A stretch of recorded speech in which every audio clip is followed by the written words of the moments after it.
बिस्मिल्लाहिर्रहमानिर्रहीम। ये लेक्चर जो हैं ये अरशाद चीमा लॉ चैनल से दिए जा रहे हैं। बराए लॉ स्टूडेंट्स हैं, नौजवान वकला, ज़ाब्ता दीवानी का ओवरव्यू दिया जा रहा है, तो उम्मीद आप इससे मुस्तफ़ीज़ होंगे। तो ये जो मैं लेक्चर देने जा रहा हूँ ये है अपील के मुतल्लिक़ कुछ बातें मैंने करनी हैं, क्योंकि 96 के तहत डिग्री के ख़िलाफ़ अपील होती है। जब सूट जहाँ पे सूट हो और वहाँ पर उसका फ़ैसला फाइनली हो जाए, या वो खारिज हो या किसी के हक़ में फैसल हो, तो वहाँ पे एक राइट ऑफ अपील बन जाता है अग्रीड पार्टी के पास, जो शख्स मुतासर होता है। तो इसका लंबा चौड़ा प्रोसीजर जो है वो ऑर्डर 41 में दिया गया। ऑर्डर 41 बड़ा इस बारे में वाज़ेह है और काफ़ी हद तक इसमें वजाहतें मौजूद दी गई हैं कि अपील सुनी कैसे जाएगी, एडमिट कैसे होगी, उसमें हुक्म इम्तनाई कैसे जारी होगा। यानी अगर आप अपील फाइल करते हैं किसी डिग्री के ख़िलाफ़ और वो डिग्री आपके ख़िलाफ़ है और the executing court is going to execute the decree, यानी वहाँ पे जो डिग्री होल्डर उसने एग्जीक्यूशन फाइल कर दी, यानी डिग्री फॉर पोजेशन थी या इमूवेबल प्रॉपर्टी, और आपने उसको चैलेंज कर दिया in the shape of appeal before the higher forum. तो अब वो डिग्री, अब जब तक कानून ये है कि जब तक ये भी सुप्रीम कोर्ट की भी डायरेक्शन है और वहाँ पे भी सुप्रीम कोर्ट के ऑर्डर्स में भी ये लिखा हुआ है कि जब तक किसी कोर्ट से प्रोसीडिंग को स्टे करने या एग्जीक्यूशन को सस्पेंड करने या स्टे करने या कोई इंजंक्शन जारी ना हो, तब तक वो प्रोसीडिंग्स नहीं रोकी जा सकती। ये तो डायरेक्शन भी दी हुई है अदालतों को भी, सुपीरियर जुडिशरी ने। तो अब उसमें अब अगर अपील दायर हो गई है तो उसमें आप चाहते हैं कि ये डिग्री जो है ये इसको सस्पेंड होना चाहिए, इसको स्टे होना चाहिए एग्जीक्यूशन को। अगर ये एग्जीक्यूशन होगी तो फिर तो मेरा अपील का मकसद जो है ख़त्म हो जाएगा और मेरे लिए कॉम्प्लिकेशन पैदा होंगी। तो फिर ऑर्डर 41 रूल 5 के तहत आप एप्लीकेशन दे सकते before the appellate court for the staying of the proceedings of the execution और सस्पेंशन ऑफ द एग्जीक्यूशन। और वो कोर्ट जो है जो ऑर्डर पास करती है वो कुछ शराइत भी लगा सकती है आपके, कि आप सिक्योरिटी जमा करवाएं या आप वहाँ पे कोई कहें कि जब डिग्री पास रहेगी, ये इंटैक्ट रहेगी, तो मैं इस पे अमल दरामद करने का पाबंद रहूँगा, या कुछ जमानतनामा फाइल करें या कुछ रकम जमा करवाएं। ये कोर्ट की डिस्क्रिप्शन है, जो भी वो हुक्म करे। ये कंडीशनल ऑर्डर भी हो सकता है, वैसे भी हो सकता है। तो ये ऑर्डर 41 रूल 5 में ये जो है ये स्टे ऑफ प्रोसीडिंग या एग्जीक्यूशन के बारे में सराहत मौजूद है, हुक्म मौजूद है। इसके बाद जो बड़ी हम बाप अपील एडमिट हो गई, ग्राउंड्स आपने लिखी, अपील में ग्राउंड देना पड़ेगी, मीमो लिखना पड़ेगी, और मीमो में सारी ग्राउंड्स आपने देनी है जिसकी बुनियाद पे आप अपील दायर कर रहे हैं, जिसमें आर्गूमेंट्स नहीं होने चाहिए। आर्गूमेंटिव जिस तरह प्लीडिंग होती है उसी तरह अपील भी एक प्लीडिंग का तसलसल है, उसको भी इसी तरह लिखना चाहिए, सादा लिखना चाहिए, प्रिसाइज मैनर में लिखना चाहिए, टेम्परेटेड लैंग्वेज इस्तेमाल करनी चाहिए, नो कंटेम्प्चुअस लैंग्वेज। बेशक आप कोर्ट के फैसले से नाराज हैं, लेकिन फैसले में जो ग्राउंड देनी है या जो आपने उस पर अटैक करना है उस जजमेंट पे, उसको बड़े ऐसे अंदाज में करेंगे जिससे कंटेम्प्चुअस किस्म की लैंग्वेज जो है वो जाहिर ना होती। फिर भी आपको रिस्पेक्ट और ऑनर का ख्याल रखना पड़ेगा और जुडिशियल लैंग्वेज इस्तेमाल करना पड़ेगी। Avoid to introduce the non judicial language और कंटेम्प्चुअस लैंग्वेज और अब्यूसिव लैंग्वेज और dirty language in the suit, in the plaint as well as the memo of appeals। तो ये आपने करना है। अब अपील आपने दे दी, अदालत ने विदिन टाइम दी, यानी मैं लिमिटेशन भी बता दूं कि अगर सिविल कोर्ट के फैसले के खिलाफ आप किसी डिग्री या जजमेंट के खिलाफ अपील फाइल करते हैं तो द टाइम इज़ 30 डेज, और उसमें आप सेक्शन 12 का जो लिमिटेशन एक्ट है उसका फ़ायदा भी ले सकते हैं, यानी जितने दिन नकल लेने में बोनाफाइडली सर्फ हुए हैं वो भी उसमें शामिल हो जाएंगे, आपकी मियाद बढ़ सकती है। इसी तरह सेक्शन 5 जो है लिमिटेशन एक्ट, वो अपील पे लगती है। अगर कोई वजह बन गई अपील लेट करने में तो you can apply to the court for the condonation of the delay under section 5 of the limitation act, वो आप कर सकते हैं। तो ये सारी बातें हैं जो मुमकिन है अपील की सूरत में। अब अपील चल गई, अपील में दायर हो गई, अदालत ने अपील में नोटिस जारी कर दिए, तो उसी पार्टी को दूसरी पार्टी आ गई अपील के लिए, तो वहाँ पे आर्गूमेंट्स होंगे बाकायदा, अदालत जो है वो नीचे वाला रिकॉर्ड तलब कर सकती है। अब अपील के साथ नेक्स्ट क्या करना है? अपील के साथ हमेशा दो चीज़ें लगाना लाजिम है, इसके अलावा किसी चीज़ की जरूरत नहीं है। वो क्या क्या है? Copy of the decree against you are going to file appeal, और copy of the judgment on the basis of which decree has been prepared and order वो तैयार हुई है, वो दोनों चीज़ें लगाना जरूरी है। अगर वो नहीं लगाएंगे तो फिर क्या होगा? आपकी अपील इनकम्पिटेंट होगी, वो खारिज हो सकती है। तो फौरी तौर पर डिग्री की कॉपी और जजमेंट की कॉपी लेनी चाहिए। इसी तरह अगर अपीलेट डिग्री के खिलाफ अपील दायर करते हैं तो उसमें भी यही प्रोसीजर है, लेकिन उसमें लाजिम है कि मीमो ऑफ अपील भी आप साथ लगाएं जो नीचे आपने अपील फाइल की थी। तो ये तरीकाकार है इसका, यानी copy of the judgment and decree जो है वो शामिल करना लाजमी है। अगर आप नहीं देते विद इन टाइम तो भी तो आपकी अपील भी टाइम पर हो सकती है, आप अपील दायर भी नहीं कर सकते, आपकी अपील कॉम्पिटेंट भी नहीं होती। तो ये अपील के साथ वो लगाना तो लाजम है जिसके खिलाफ अपील में जा रहे हैं।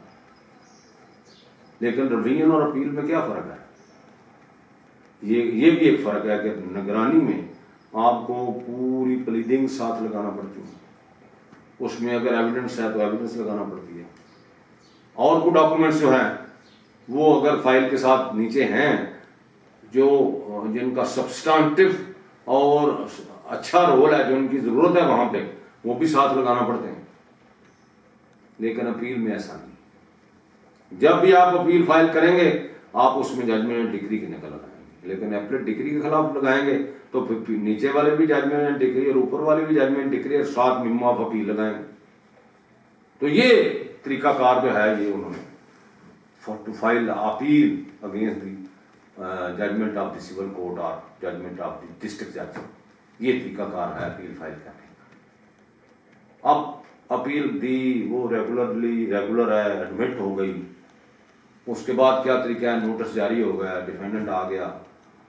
अब बात ये होता है कि प्लेंटिफ नहीं जाता, अपीलांट गैर हाजिर हो जाता है, तो whether the appeal court have a jurisdiction to dismiss the appeal in default, हाँ अंडर ऑर्डर 41 रूल 17 के ताबे उसको इख्तियार हासिल है कि वो आपके अपील को डिसमिस इन डिफॉल्ट भी कर सकते हैं। कॉल होता है, आप आते नहीं हैं, और डेट फॉर हियरिंग है, आपकी ज़रूरत है वहाँ पे, you have to argue the case before the court, also the respondent is available but you are not appearing for the court for the arguments. तो क्या कोर्ट के पास अल्टरनेटिव है? To dismiss the appeal in default, तो वो कर सकते हैं। बात ये होता है कि आप अभी तलबी चल रही है और you are not depositing the process of the court, यानी for the summoning of the other party, जो प्रोसेस फी है वो आप नहीं जमा करवाते, तलबाना जमा नहीं करवाते, नोटिस जमा नहीं करवाते, अखबार इश्तिहार का खर्चा नहीं जमा करवाते, पोस्टल एक्सपेंडिचर्स वहाँ पे जमा नहीं करवाते, या कोई और खर्चा अदालत में कहा हुआ है, कोरियर का कहा हुआ है, या किसी तरह ऐलान करवाने का कहा हुआ है, but you are not going to deposit the same for the summoning of the other party, तो फिर क्या कोर्ट कर सकते हैं? इसमें रूल 18 है 41 का कि कोर्ट उसको डिसमिस कर सकते हैं। तो ये सूरत हाल बन सकती है।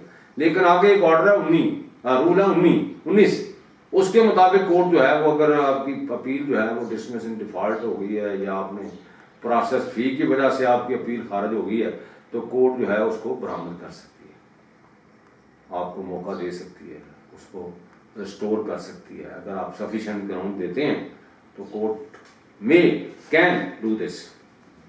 अब उसके बाद अगर वो अपील बरामद हो गई है और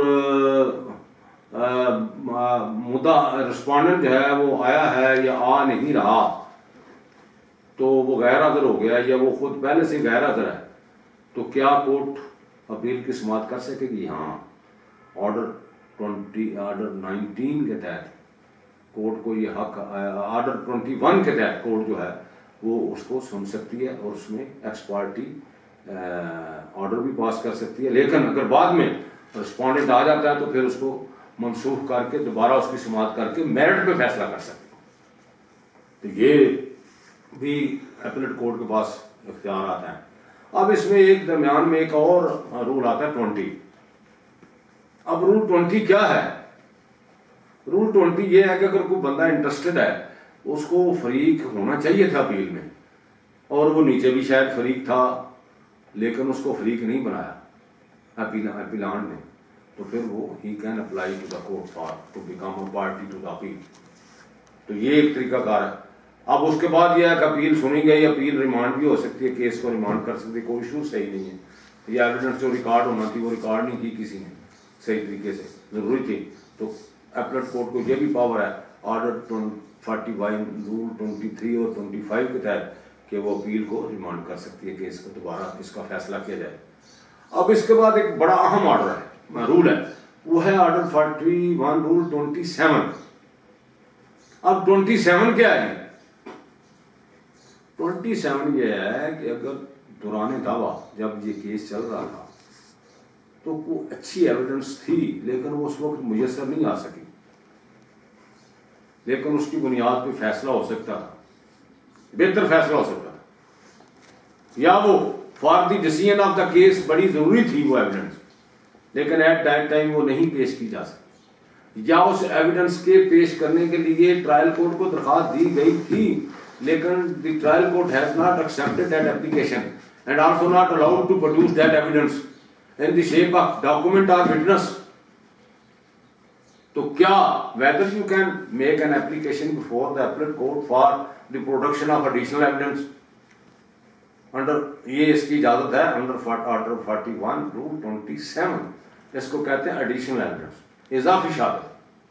तो क्या अदालत उस स्टेज पे जाके जो एविडेंस आपको नीचे पेश करना चाहिए थी और बड़ी जरूरी थी for the just decision of the case थी, या वो एविडेंस उस वक्त आपको मिल नहीं सकी, अब मिली है लेकिन वो है बड़ी सब्सटेंशियल इन नेचर, वो दावे के फैसले पे असरअंदाज हो सकती है अच्छे तरीके से,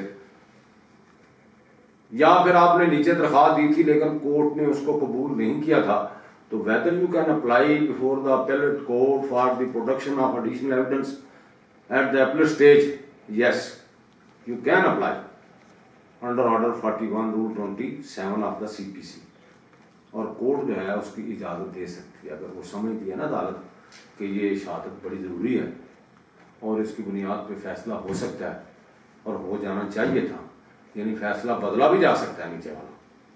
अगर ये सामने होता कोर्ट के नीचे ये डॉक्यूमेंट या ये शहादत होती तो कोर्ट कोई और तरह का फैसला कर सकती थी।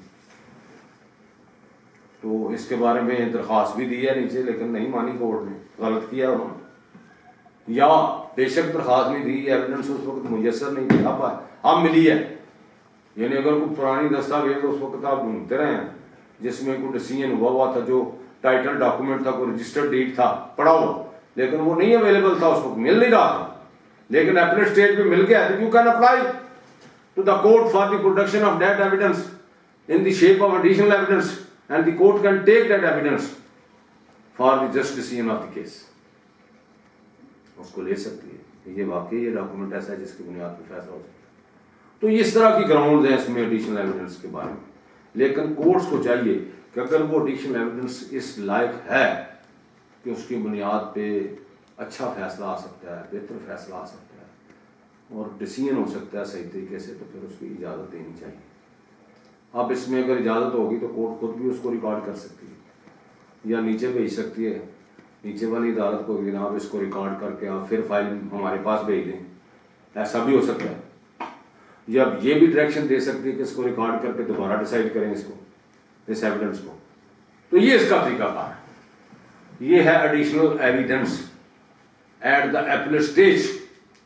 बाद ये भी जजमेंट्स हैं कन्वीनर स्टेज पे भी दरखास्त ला सकते हैं, अगर कोई एविडेंस अच्छी मौजूद है और वो नहीं रिकॉर्ड हो सकती जिसकी बुनियाद पे डिसीजन हो सकता है, तो कोई अर्ज नहीं है इस पर। अब इसके बाद एक है ऑर्डर 41 रूल 31। अब रूल 31 क्या है? 31 ये कहता है कि एपीलेट कोर्ट को भी जो जजमेंट पास करनी होगी उसमें भी उसको पॉइंट्स को रेज करने के बाद, एविडेंस को डिस्कस करने के बाद, एप्रिशिएट करने के बाद, हो सके तो इशू वाइज ही जजमेंट वो जारी करे। ये नहीं है कि वैसे एक स्टेट में एक जजमेंट लिख दी without discussing any evidence, without discussing any legal point, without discussing, without observing the issues जो पहले मौजूद हो, उसके पॉइंट्स रेज करने के बाद, पॉइंट की डिटर्मिनेशन बना करने के बाद, on the basis of points उसको जजमेंट जो है वो रेंडर करनी चाहिए।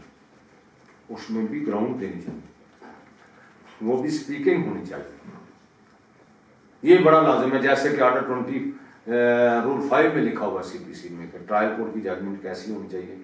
इसी तरह as well as the judgment of the district जजेज also same as the of the trial court. क्योंकि अगर डिस्ट्रिक्ट जज साहब को अदालत अपील यानी हो सकता हाई कोर्ट हो या डिस्ट्रिक्ट जज हो, तो फिर उसको भी बाकायदा पॉइंट रेज कर पॉइंट्स के मुताबिक ही देनी चाहिए, उसमें हर चीज़ डिस्कस करनी चाहिए। ये नहीं है कि नीचे वाली अदालत ने जिस तरह लिखा हुआ है उसी तरह उसी वर्बैटम में लिख के जनाब और जजमेंट दे दी जाए। नहीं, उसमें अगर कोई इशू ऐसा है जिससे आप इख्तलाफ कर रहे हैं जो ट्रायल कोर्ट ने किया हुआ, तो उसमें लिखेंगे आपका जो पॉइंट है वो किस तरह वजनी है और उसने कैसे गलत किया है, उसकी बाकायदा अप्रेजल चाहिए, उसको बाकायदा एनालिसिस चाहिए उसका। तो इस तरह जजमेंट आपको ऑर्डर 41 रूल 31 का तकाजा ये है कि आप उस तरह की जजमेंट दें जिसमें कोई पॉइंट्स रेज हों, जो एक जजमेंट नजर आए कि वाकई ये एपीलेट कोर्ट ने बेहतर जजमेंट दी है ट्रायल कोर्ट से। और कानून ये है कि जब दोनों जजमेंट्स आए ट्रायल कोर्ट की और एपीलेट कोर्ट की, तो एपीलेट कोर्ट की जजमेंट को प्रेफर किया जाएगा, उसको अच्छा समझा जाएगा ज्यादा, क्योंकि वो बड़ी अदालत की जजमेंट है, वो छोटी अदालत है। तो ये भी, और एक इसके बाद ऑर्डर है रूल 33 है रूल 41 का। उसमें ये कहते हैं कि अगर कोई पार्टी जिसने अपील नहीं भी की लेकिन उसका मैटर जो है वो ज़ेरे बहस आ जाता है या उसका भी राइट बनता है, तो उसके बाद भी एपीलेट कोर्ट जो है वो फैसला दे सकती है। तो ये था थोड़ा सा अपील के बारे में। 107 में एपीलेट कोर्ट की पावर्स दी गई हैं सारी की सारी, यानी एपीलेट कोर्ट का भी इख्तियार वही है जो ट्रायल कोर्ट का है। लेकिन ये बड़ी अदालत है, इसकी दो जुरिस्डिक्शन बन जाती हैं। एक तो उन्होंने ये देखना होता है कि ट्रायल कोर्ट का फैसला दुरुस्त है, अगर नहीं दुरुस्त है क्यों नहीं दुरुस्त, और किन किन पॉइंट्स पे गलती की गई है, तो उन पॉइंट्स को गलती को सामने रखते हुए उसको करेक्ट करके दुरुस्त फैसला देना पड़ेगा। तो इसको एपीलेट कोर्ट को बड़ी गौर व खौज के बाद फैसला करना चाहिए। सिर्फ ये एक फॉर्मेलिटी नहीं है, ये एक राइट है किसी पार्टी का अपील का, उसको फ्रस्ट्रेट नहीं होना चाहिए। Thank you very much.